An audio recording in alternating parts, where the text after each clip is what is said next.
Been good, been good. I'm very lucky. I think I'm blessed. I have truncus arteriosus. It is a heart disease in which I am missing one of my valves. And then boom, out of the blue, in 2006 I had my first coronary event.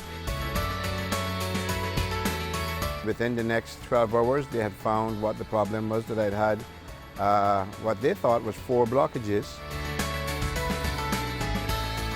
He said, you had a heart attack. I said, a heart attack? But I'm still here.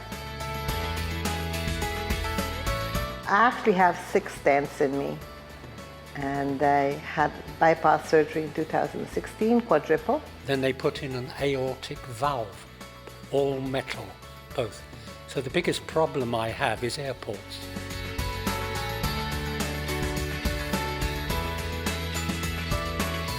I had open heart surgery 19 years ago. I was told I had a heart murmur, and then I had an aortic aneurysm, so I had to get that fixed. And I got a pig gut that was supposed to last 8 to 10 years, and that was 19 years ago. I'm very lucky. I think I'm blessed. I wish to be a cardiologist and a sous chef when I grow up. My mom and my aunt, they came with me for my first operation. Everything went well, but a little bit after I had a viral infection and I had to go back to the hospital and be readmitted. So for some people in my family, it wasn't so good for them, but we all end up pulling through as a happy family. It was very stressful because we all had to find some way to help each other, so even I could become the man I am today.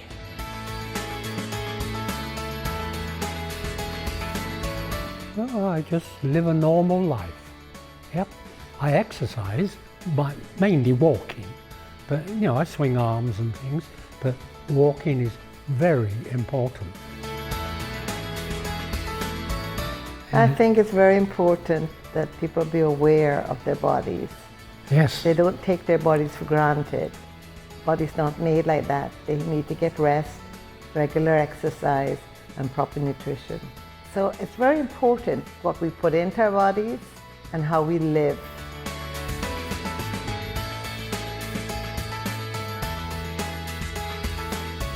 I'm enjoying the new lifestyle, walking 3-4 miles every day, eating properly, something that I've never done before. So I can honestly say that this is the best thing that ever happened to me because it has put me in a better spot spiritually, mentally, physically, the full work. So I'm saying thank God it happened, thank God I found out in time, because with 7 blockages, if I'd had the heart attack, I don't think there was any coming back.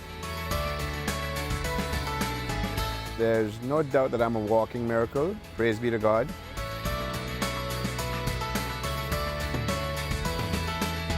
I mean, my fortunate situation was that there wasn't major narrowing of the coronary arteries, but when a cardiologist went in on both occasions and did an angiogram, they said, hey, you're on the table, we might as well put some stents in.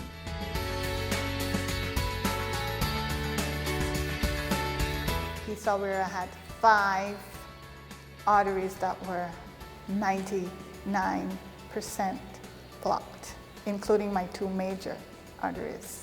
I think it was mostly a combination of lifestyle and genetics, because my mom, of blessed memory, she passed 18 years ago, and she died of pulmonary. The Bible verse that I really attach to myself now is the one that says, I am fearfully and wonderfully made.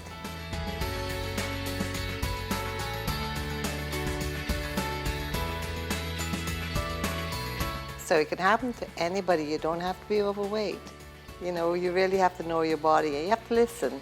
You really have to listen to what your body's telling you. Turmeric, ginger, magnesium, Himalayan salt. the good oils, the olive oil, the hummus, the oily fish, all of that is really just good cardiac protection. Get a thorough medical once a year, especially when you pass 40. Don't have a lot of fear and have hope, because some people think that going into a surgery they should be scared and frightful that something might good not come out. They should be always have hope and think something good might come out.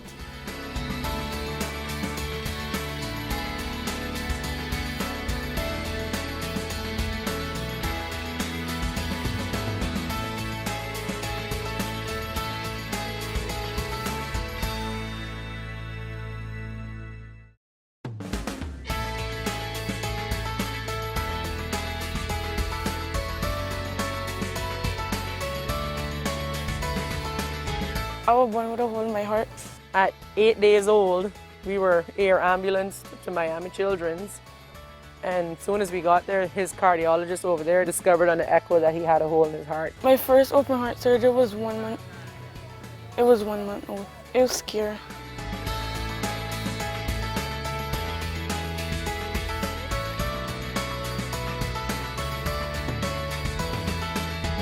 It gets better as they get older to some extent, because they're now understanding what they're going through and they understand what's going to happen or what could happen. So I mean, it gets better.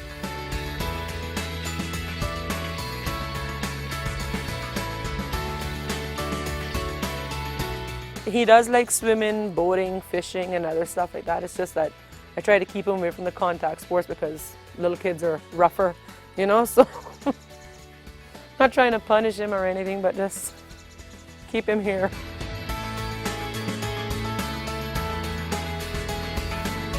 We've been told that her heart wasn't fully formed. She has holes in her heart. So it's been a challenge, but I think for our family it's strengthened us.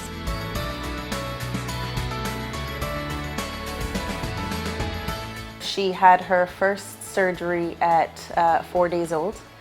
And then she had a second surgery at 9 months old, and then she'll have more surgeries in the future. So I think every day we truly count as a blessing because we didn't expect her to make it this far.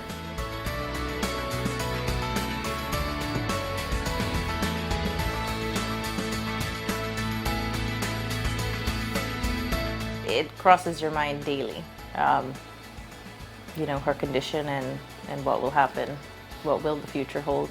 If you live like that and you let that fear control you, then you don't get to enjoy and appreciate her happiness and her joy.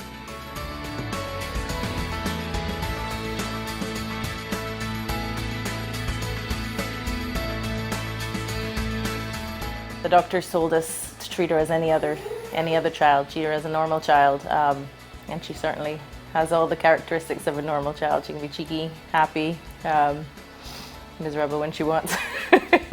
So, but yeah, she's just a beautiful little blessing.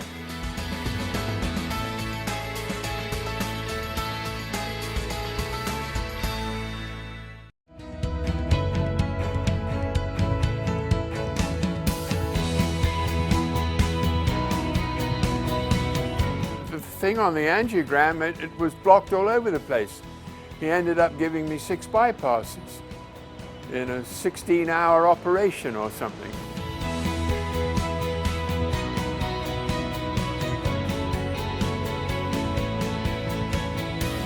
Subconsciously, I treated this whole thing like a round of golf. I mean, you stand on the tee and you're expecting it's going to go straight. But the thing very seldom goes straight. It goes out of bounds, it goes in the bushes, it goes in the water, it goes up a tree, and you walk after it and you find it and you hit it again. And you just repeat the whole process. I had a collapsed lung, I had bowel problems, I had the fungal problems, I had low blood pressure problems. You know, it's just a bunker, out of bounds lake. No point in worrying about it, it's happened, so you just get on with it. You know, hit the ball, find the ball, hit the ball.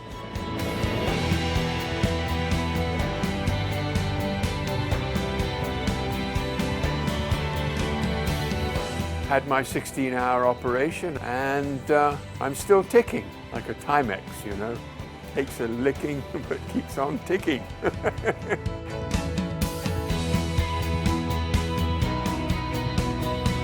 The doctor told me, he said, you know, you are 1 in 4, because 1 in 4 survives this. He says, I'm his miracle.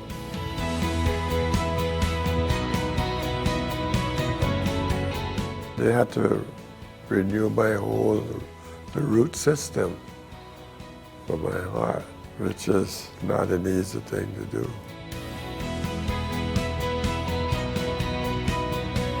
You never take anything for granted.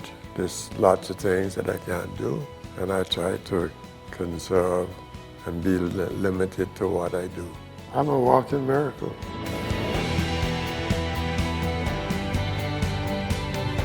I went to Miami, and our first heart hero, Dr. Coy, put a pacemaker in. After the surgery, after I had the pacemaker put in, I'll show you my pacemaker. That's my battery to keep me alive. And he said, your mother's got 15 minutes to live if we don't drain her heart, because her heart has been pierced and is bleeding inside the sac. And we need to drain the blood off to relieve the pain. And he said that my heart wall was so chewed up, it looked like some animal had been chewing on it.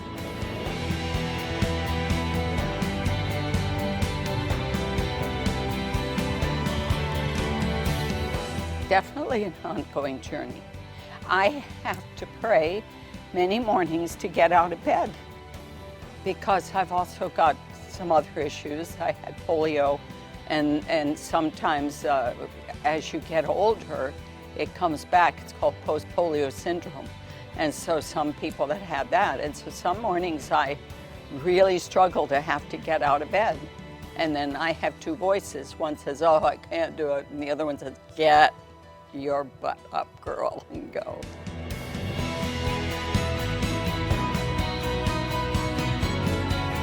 I was living a life of excess and stress, and thrived on stress, and eat what I want, drink what I want, do what I want, go to bed when I want.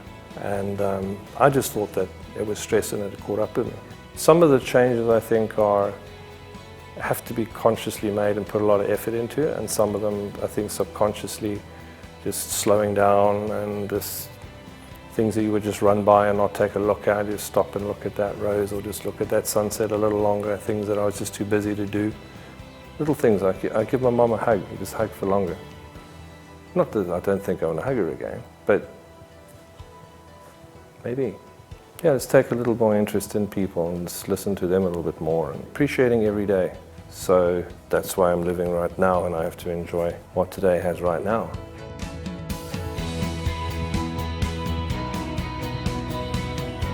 I've always lived a healthy lifestyle. I've always been active. Within a 6-week time period, I suffered 3 strokes. I knew there was something going on.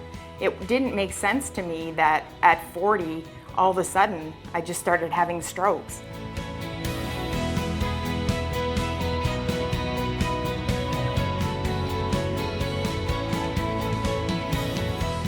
Long story short, I pushed hard and I got the test, and I did have a PFO, which is a hole in the heart from birth. Then I saw a cardiologist, and the cardiologist said it has to be closed. It absolutely caused your strokes.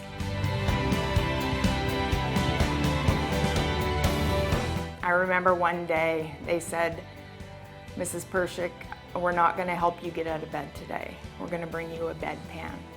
And I said, no, you're not. No, you're not. You don't have to help me get out of bed, but I'm getting out of bed, even if I fall on my face. This is not going to be my existence. I have a daughter. I have too much to live for. This is not going to defeat me.